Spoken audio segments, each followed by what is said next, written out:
Hey, welcome back, or welcome to The Growth Project, a podcast by AMPLOS.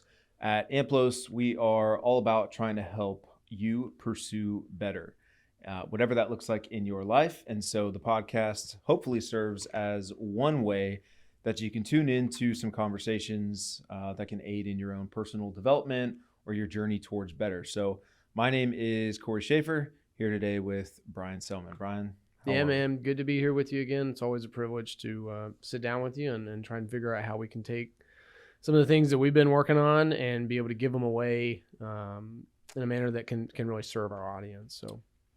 So what we wanted to do today was follow up on a recent conversation that we had, and specifically, it was really about the recruitment, the talent acquisition, the hiring process, however you want to think about it, even to a degree, more specifically, like interviewing. And to recall, to jog your memory for our listeners, I used Patrick Mahomes, his cover letter to NFL GMs and coaches during his draft year, just as an example of this. And the point that I was trying to make through this, and the point that Mahomes was making, was that you can measure whatever you want. I'll fill out all the cognitive assessments and personality tests, and you can see me throw football and bench press and squat and whatever you want. But none of that is football. Right. And football requires just something different. And I thought that was a really, really great example to start us off and set us up on this journey. And so a couple of the key points that we highlighted or tried to hit in that first conversation, and what Mahomes is getting at, is just number one, the map is not the territory. Yep.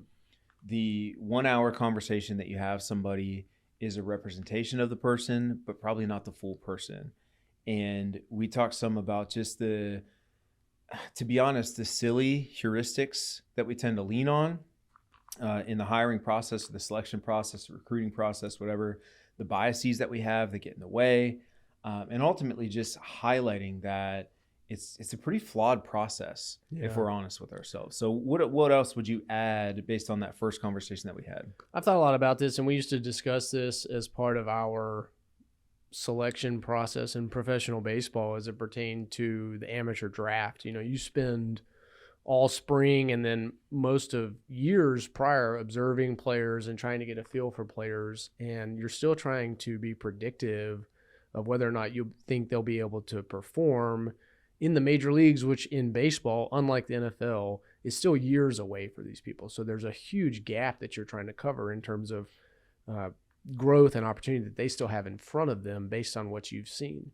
And one of the ways we used to conceptualize this was we would describe the draft process as similar to observing the movie or watching the movie Forrest Gump. And obviously that's a dated reference at this point. Forrest Gump's almost 30 years old, as crazy as that is to say. But you may go to the ballpark one day and see a player and you get ice cream, and I may go and see a player and get ping pong. And they're just completely different representations of who they are. But based on what I saw in that snapshot, I'm still charged with making a forecast of whether or not I think they're going to be able to perform at the highest levels. And our processes from interviews and selection and the way we approach them and the questions that we ask and the things that we think are informative or predictive to us, or maybe representative, better said.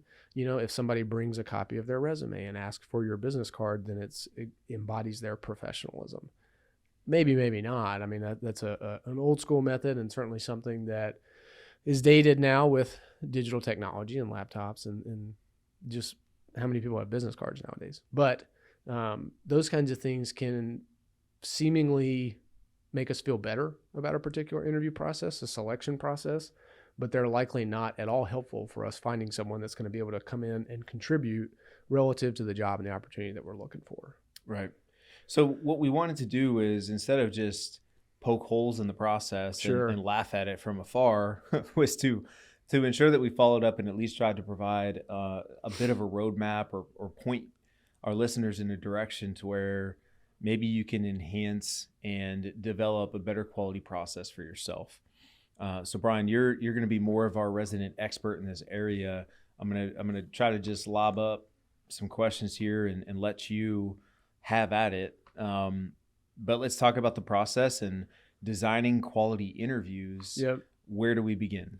So the way that we have kind of assembled this from a conceptual standpoint is 5 parts to this process, and it's certainly a multi-layered process, but one that is trying to bring your understanding of how to interview well and how to interview in a way that is better, not in a statistically like crazy significant way. This doesn't mean that if you do this process that we prescribe that you're going to be hitting at a 90% clip as part of selection. But if you're talking about talent acquisition and you can move from 50 to 60%, that's a 20% jump. That's meaningful and will show up in the outcomes of your business. And so as we talked about that, we want to bring those processes up to speed with what the science associated with them suggests, just like we would do with anything else, like we've done with goal setting, adult learning, you name it.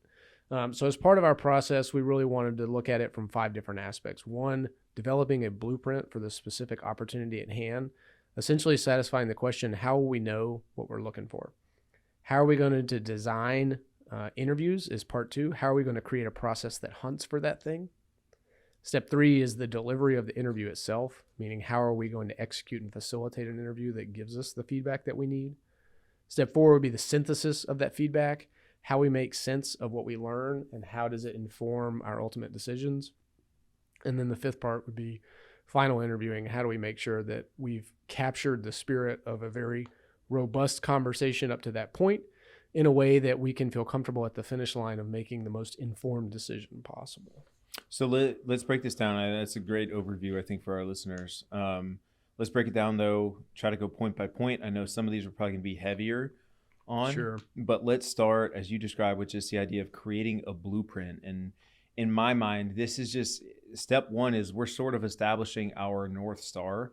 We're getting our ducks in the row about what we're even looking for. Is that a fair way of describing it? Yeah, we're trying to know what we're aiming at in this process. Simply put, how thoughtful can we be about a particular role? How well do we understand it ourselves? And how well can we take that understanding and synthesize it down to a point of identifying traits that we want to be looking for as part of the process? We know that when we create opportunities or when we design these blueprints, these models, that if we try and overcook it with too much structure, we end up designing a space that stifles creativity, stifles innovation. And at the same time, if they're too ambiguous, they're too loosely defined, it creates chaos. And so we want to be able to be thoughtful about our process and land somewhere in the middle where we can ultimately get to a place of understanding, asking better questions associated with that, and then let that belief and our thoughtfulness and our process really speak to the results that we're hoping to see.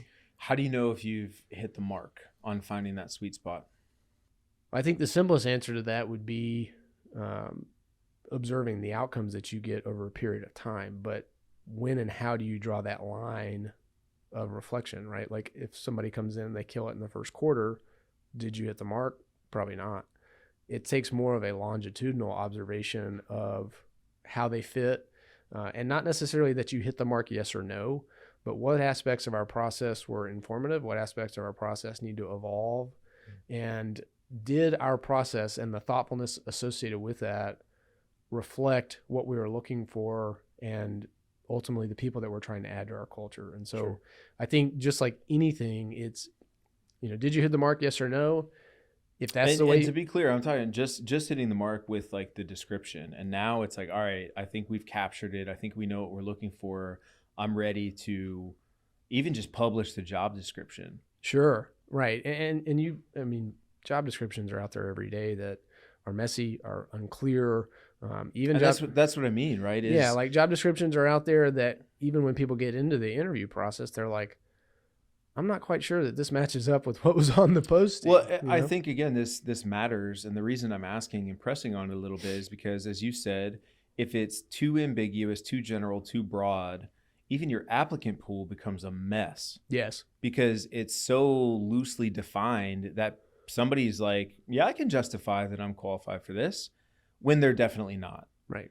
But if you get too granular and too narrow, it would probably deter people from even applying because they feel like, man, they're looking for some really, really specific. Yeah, they're things hunting here. unicorns here. And yeah, like I don't have every bit of that. Sure. So I do think it's interesting, even just as we're describing, like creating a blueprint for yourself, and finding that sweet spot. I don't, I asked you a really difficult question because I don't know if there's a perfect answer. Right. I Right. don't know if you're ever going to know if the job description is as good as it could be. Yeah. And that's what we're getting at, right? Like the process here, the 5 elements of it, and going through the phases and being able to commit to how you as a role player in this process serve a bigger selection process is important, and gives you enough information consistent with the research available to feel comfortable in making an informed decision, knowing that you're still betting on people. And in large part, the research suggests that the reasons that people end up failing or going sideways in a particular role is largely out of our control, is largely circumstantial and associated with life or the environment, or things that we would have otherwise not been able to curb for in the selection process. But when it comes to, feeling confident in that you've hit the mark in developing the blueprint in and of itself, I think there's a few different questions that you need to be considering to test your knowledge, to test your intimate understanding of what the opportunity is that you're even looking for. And so questions would include, what's the opportunity and what is it not? I think being able to look at the contrarian point of view can be insightful in helping you clarify. Where will there be guardrails associated with this opportunity? Where will there be autonomy? What are the non-negotiables associated with the role? And then how does the role fit into the broader culture? I think if you're willing to go through those 4, you're starting to really clarify a picture that can otherwise feel very fuzzy, especially for those on the receiving end that are trying to represent their worthiness for an opportunity if you haven't put in the process here. But specifically, a couple things that I want to emphasize that I think really support how you're going to design your questions associated with the selection process is focusing on the traits, right? In professional baseball, we used to spend a ton of time talking about the traits of good players. It's very easy for us to look at metrics, performance, outcomes, hype, you name it, and just assume that those are indicative of what we would be adding to our organization. But when you're talking about specifically with hitters, for example, some common traits associated with hitters are vision, balance, rhythm, and timing, right? And those are all 4 abstract ideas. And I'm not going to turn this into another lecture on concrete examples, but you got to understand that the more people we have in the field observing this same particular hitter or the same population of hitters, the more important it is for us to understand, at least in the same ballpark, of what we mean by vision, balance, rhythm, and timing. And so now that we've identified the traits, we've got to work our butts off to be able to clarify those so that when we come back to the conversation, we know what we're talking about and we're reasonably within the same ballpark. And so when you are in your business thinking about a particular role, I'd ask you to consider 2 things. What are the traits to thrive in this role? And then the second one, I would consider it as, what are the traits to simply survive in the role?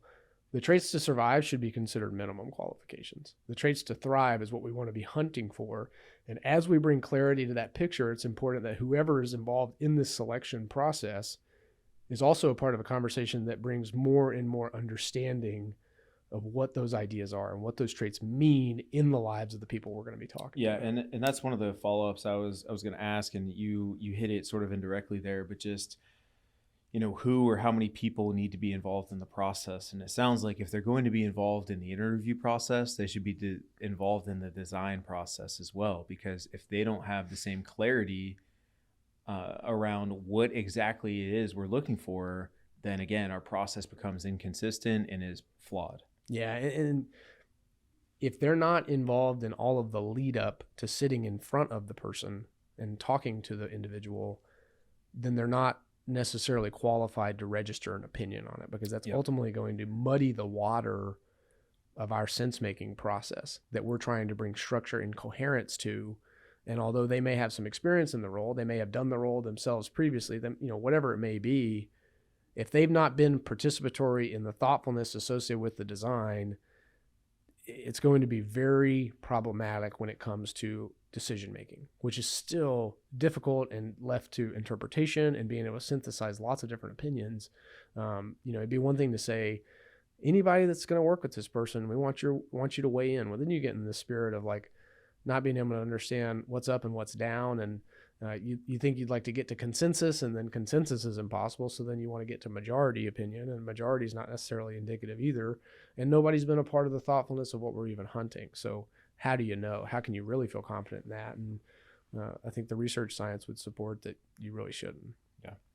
All right, let's move forward. Let's talk a little bit about interview design. So what does this mean? How do we go about it? Yeah, the research suggests, and at least where I'm most familiar with it, goes back to the research of Daniel Kahneman. Daniel Kahneman is a famous name in research and psychology. He's the author of Thinking Fast and Slow and countless research articles. So certainly somebody worth digging into on your own. But Kahneman in the 50s, as part of working for the Israeli military, started to implement what he would call structured interviews. And structured interviews are the contemporary recommendation of best practices within the science. Structured interviews allow us to essentially ask an entire pool of applicants, of candidates, the same set of questions in the same order, in the same way, and allow us to score it in order to inform a much more robust conversation on the back end as we make sense of this process. So structured interviews, the benefits of them are that they are consistent, that they are applied in the same way and in the same order, and that they are more fair for the candidate themselves. All the candidates get the same questions, right? They allow us to actually compare apples to apples. That's right. Correct. That's exactly right. The challenge with structured interviews is that most people aren't doing them. And so they kind of, if I were to introduce structured interviewing to a population of people with significant interview experience, it's not uncommon that they think, that they take it personally almost, that, everything that they've known before was wrong. That's not what I'm saying. Well, I think they just are construed as like rigid. And they are. Yeah. And they are by design. Yeah. And the reason that they are by design is so that we can still maintain the integrity of the process in order to compare apples to apples. Where they are flexible is that after we've gone through the process, anybody that has been part of the experience where they have met with a candidate, scored it, we're asked for them to come back to a conversation and share their interpretations. And so the flexibility comes from the diverse experiences of the interviewers and how they interpreted the responses associated with these traits that we've developed to try and make sense of. And so we're trying to ultimately bring a process that brings coherence into the fold in a way that helps us narrow our focus as part of the phase, the third phase here. Okay. Third phase, we get into the interview delivery. So as part of structured interviewing, this is really where people fight back on it because it is inflexible. Like, we're asking them to read a set of questions in a particular order. We're asking them to grade it immediately as they go. And we're asking them to do that after an exhaustive process where hopefully we put them through an experience of exploring their own biases and interpretations and understand how that informs how they judge others and the answers of others.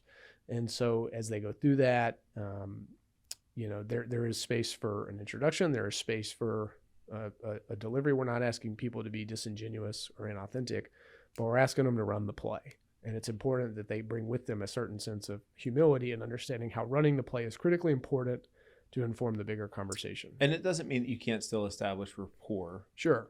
But once we get going, we're going. Right. Like, and we want to make sure that we're avoiding, I've looked at your resume and I see that you played sports in college. And so I'm like, oh, yeah, well, I played sports in college. So now I've already made some common denominator between us that biases the way that I interpret your responses. Because really all I want to know is how you feel about your experiences or your hypothetical experiences associated with the traits of the role. Right. All right. So delivering the interview, then we get into, as you described it, the synthesis of that. And hopefully, as we mentioned, there's multiple people involved in the process. And although we're all running the same play, everyone has a different experience. And so the synthesis is really sharing my experiences with you. Let's see what matches up, what feels consistent, and so on. How else would you describe that? I think that's right. That really what the synthesis is a reflection of our thoughtfulness up to this point and should manifest in a robust debate. And what we're debating isn't would you hire them or would you not? It's based on your responses and your observations within the process. Where do you notice discrepancy or what stood out to you or what was meaningful as part of this process? And so there should be a scoring component where if I'm interviewing 5 different candidates, not only am I tallying how I scored them based on, the 5 or 6 traits that we've identified across all candidates, there should also be an aspect of it from a different angle, similar but different angle, where a particular candidate is demonstrated across all the interviewers too. And so as someone that is facilitating that conversation and trying to be the moderator of this debate, what we're looking for is discrepancy, either individually for how you scored each of the candidates or how we interpreted a particular candidate's response across interviews. Okay. And our final step, final interviews. Explain a little bit more about what that means, or how is that different from some of these initial interviews? Final interviews, in my opinion, should be, again, reflective of all the effort and labor that we've put in it to this point. At this point, we want to come into the room in a way that we can clarify or ask to expound upon any ideas that we don't feel like we have a sense of understanding on, or that we don't feel confident in how we have observed this process up to this point. We want to give them space to ask any questions that are still critical on their mind. And at that point in time, we also want to make sure that we give them a timeline that they can expect on how this will move forward. And keep in mind that as part of running a fair play, it's important to understand that how we say no to a candidate is just as important as how we say yes. And all of this is reflective of the brand that we're trying to represent as part of this process. It's easy to just get bogged down in a particular role and think you've got unlimited time and this and that. But like, there's a courtesy element to this too. And we want to make sure that we're honoring that as part of our final steps. How does the players involved in this process change at this point? Is it still, if we had 5 people involved and go through interviews with this individual initially, are all 5 back for the final interview? Are they separate conversations altogether? Like, what does that look like? I would narrow focus at that point. So the key decision maker or 2 who has been the listener as part of this process for the long haul up to this point, specifically of that first round of interviews and the debate associated with it, I think it's up to them to be able to try and bring any additional clarity that they want as part of a decision-making process. Ideally, you have less candidates to do this with. You have already exhausted apples to apples, so you will inevitably be biased by the time you get to this process because you have all the results that preceded it. The final interview is about clarity. And what do we need to get that coming out of there? Yeah. Yeah, I mean, good stuff, man. I think this is helpful not only for you and I, but I hope our listeners take some good notes here as well. So again, just to recap, this process from start to finish, these 5 points, first and foremost, creating a blueprint, which is really identifying the traits. Yep. Right. And again, I think to be clear, some traits, like one company may be hiring for 2 completely different positions. Some of those traits might be the same. Some may be very different. Certainly. Correct? Yes. Right. Okay. So we start identifying the traits that we're looking for. Based on those specific traits, now we can develop our interview and design it in a very specific way. We can structure it, the questions that we're trying to get at, and so on. We hit the delivery of it, which is actually now doing it. Yep. And even just the flow of it, how we score it, taking good notes, all those things. To synthesizing feedback with everybody involved to the final interview. So again, I think there's a lot to take away. If you're a listener here, I'm sure there are plenty involved in hiring processes in whatever industry you're in, but any final notes, any final thoughts here, Brian, for... I think just like anytime you and I get together on the growth project, we're trying to ask people to challenge their assumptions and to challenge some preconceived notions they may have had that are from years of experience that are worth just re-examining and asking yourselves, is this consistent with what the research and the academic world is suggesting to us? And is there a way that I can find a marginal gain of improvement by listening? Not, you don't have to accept everything that we suggest wholesale necessarily, but are there opportunities for marginal gains within my process? And what would that look like? And how can I make this my own as part of my job and my gig moving forward? Yeah, I think maybe one final point/question, and maybe you can speak to this quickly, that I would at least raise is, if you're in a position where you're doing the hiring for a company and you're going to be intimately involved in this process, you're probably further up the chain of command. Sure. And what that could mean if you're hiring a position that's lower in the chain of command, you might not even be sure of what the traits are. Yep. And it might be worth speaking to people within the organization and just saying, hey, what do you think are really the essential traits here? Like, you're in a similar role to what we're trying to hire. What do you think it really takes to excel here? I think just throwing that out there as a final point for our group, or our listeners to reflect on. I think there's probably some validity to going about it in that way too, to not just assume that because you work for the company and represent it at a high level that you know what it takes to work at that level. It may have been 2 decades, 3 decades since you've been in that position. That's right. So are you really sure what it takes? And again, that's just another way that I think you help reduce some of your own bias. Yeah. Simply put, how thoughtful can you be about the role, and to what lengths can you go to understand it, and how disciplined can you be in your process of executing it in order to have the best conversation possible and making the decision. Right. Well, good stuff. And again, to our listeners, thank you for tuning in. Hopefully you got something out of the conversation here. Thanks for tuning in to the Growth Project, and we'll see you next time. See ya.